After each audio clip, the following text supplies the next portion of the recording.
सो आज यहाँ आने का मकसद हमारा यही है कि जितना भी मेमोरेंडम हम लोग गवर्नमेंट को दिया था, तो उस विषय में मैं आप सभी को बताना चाहूँगा।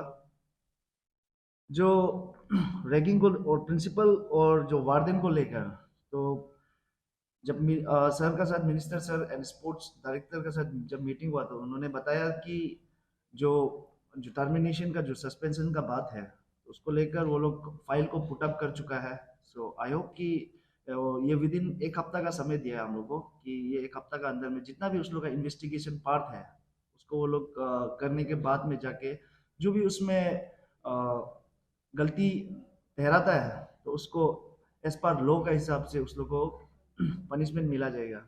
एंड देन साथ ही साथ जो वार्डन का जो हम लोग ने मांग किया था, सो मिनिस्टर सर और स्पोर्ट्स डायरेक्टर का ओर से भी ये कंसर्न उसको लिया है कि आने वाला दिन में जल्द से जल्द जो अपॉइंटमेंट है, उसको लेकर जल्द से जल्द वो लोग अपॉइंटमेंट के लिए कैबिनेट में बात करके उसका एडवर्टाइजमेंट निकलवाएगा। एंड साथ ही साथ जो सीसीटीवी जो इंस्टॉलेशन का बात किया था, वो भी आई होप कि जल्द से जल्द हो जाएगा यही एक दो महीना का अंदर में। एंड देन जो कंपनसेशन प्रोसेस को मैं एक बार पेरेंट्स लोग से भी रिक्वेस्ट करना चाहूँगा कि जो जो पेरेंट्स इस पे जिसका बच्चा का ट्रीटमेंट चल रहा है, वो लोग अपना मेडिकल बिल और साथ ही साथ जितना भी वहाँ पे जो बच्चा लोग अभी तक ट्रीटमेंट नहीं कराया है, उस लोग को अपील करना चाहूँगा कि अपना जो बिल है उसको अच्छी तरह से रखिए। एंड देन आने वाले दिनों में डायरेक्टर सर का द्वारा से इनिशिएट किया जाएगा जितना भी जो एक्सपेंडिचर है उसको जल्द से जल्द उस लोग को कंपनसेट करने के लिए। और जो स्पोर्ट्स सेक्शन में जितना कमी गति है, तो उसको लेकर मेरा स्पोर्ट्स सेक्रेटरी आप लोग को थोड़ा हाईलाइट करेगा। Thank you everyone. Regarding last time issue को हमारे स्टूडेंट एजुकेशन सेक्रेटरी कामिल इंदन ने कहा है कि जो अपडेट देना था हमें, उसे अपडेट देने के लिए हम यहाँ खड़े हैं। और हमने डायरेक्टर सेकेंडरी एजुकेशन और डायरेक्टर स्पोर्ट्स जो आपा सर से भी हमने बात किया था, और ताइंग सर से भी, सेक्रेटरी, उनसे भी बात किया था। जो हमारा मेमोरेंडम था उनको किया है। इसके हमने मंत्री साहब को भी जाकर बात किया है। तो अपने हिसाब से जितना है मेरे ख्याल से सब कुछ हम लोग कर देंगे। बट लेकिन हम लोग ने ये भी मांगा है, जो नोट ऑन रिकॉर्ड में है, जो इसमें प्लेस नहीं किया, कि हम लोग ने वाइट पेपर भी मांगा है कि विद इन 5 ईयर्स के अंदर में जितना भी ये फंडिंग किया है, इसके बाद जो है जो डाइट के लिए, जो इक्विपमेंट के लिए देता है, ये सच मायने में सही है कि नहीं, इसको चेक एंड बैलेंस करने के लिए भी।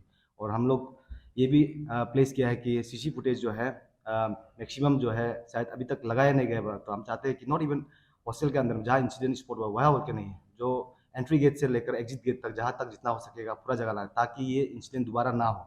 और हम लोग ने ये भी कहा है उनसे कि जो है जो फर्दर अगर फ्यूचर में ऐसा नहीं होने के लिए जो है चेक गेट वगैरह, जैसे कि हर एक रिंग में रहता है, तो चेक गेट एक बनाया जाए, ताकि उसमें एक सिक्योरिटी रहे कि जो आना जाता करता है उसका एंट्री वगैरह जितना भी होता है उन चीज़ को लेकर लेने के लिए, उसके लिए भी हम लोग बात किया है। अपने हिसाब से जितना बन सका उतना हमने किया है। और ये, और बस कहने के लिए इतना इतना ही है, और तो नहीं है ऐसे कहने के लिए। हमारे ऑलरेडी बोल ही चुके हैं, तो मैं फिर रिपीट करूंगा तो शायद सही नहीं लगेगा। सो एट द सेम टाइम, सो आज इस अपॉर्चुनिटी को उठाते हुए, सो मैं द वेरियस जितना भी हमारे स्टेट पे रेसिडेंटल स्कूल है, गर्ल्स या बॉयज़, जहाँ पे भी हॉस्टल फैसिलिटीज़ दिया जाता है, तो मैं उन सभी कंसर्न अथॉरिटीज़ लोग को आप सबका बिहाफ में आप लोग को अवेयर करना चाहूँगा कि आज जो इंसिडेंट सांगेलाडीन स्पोर्ट्स एकेडमी में हुआ है हॉस्टल पे, तो आने वाला दिन में हमारा जो वेरियस डिस्ट्रिक्ट पे जहाँ भी रेसिडेंटल स्कूल है, मैं उन सभी को वार्न करता हूँ कि इस प्रकार का इंसिडेंट अगर कहीं भी स्कूल्स में हुआ होगा, सो डेफिनेटली हम लोग का जो टीम आपसू है उसको डेफिनेटली स्ट्रिक्टली एक्शन लिया जाएगा।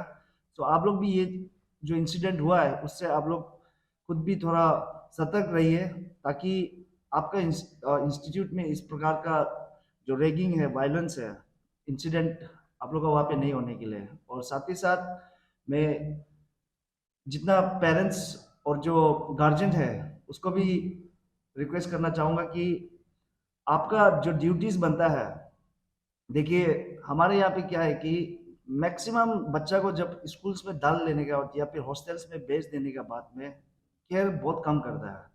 सो आपका भी ड्यूटीज बनता है, रिस्पॉन्सिबिलिटी बनता है कि बच्चा को जब आप भेज देता है हॉस्टल्स में या फिर कहीं में भी, तो एटलीस्ट टाइम टू टाइम बच्चा से आप बैठ के काउंसलिंग उसको पूछताछ कीजिए कि वहाँ का स्कूल्स का सीनियर्स कैसा है, वहाँ पे रैगिंग होता है कि नहीं होता है, वहाँ का टीचर्स कैसा है, वहाँ का प्रिंसिपल कैसा है, वहाँ का पढ़ाई कैसा है। तो ये सब पूछताछ करना आपका रिस्पॉन्सिबिलिटी बनता है। देखिए, जैसे यहाँ संगेला दिन में जैसा हुआ है, सीनियर्स लोग बच्चा को डरा के रखता था, बोला कि अगर माँ पिताजी को बताएगा या टीचर्स को कंप्लेन करेगा तो जाके वो लोग कल को फिर पिटाई करेगा।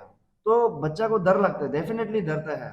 तो ये चीज को कौन उसको उसका ओवरकम कर सकता है? पेरेंट्स।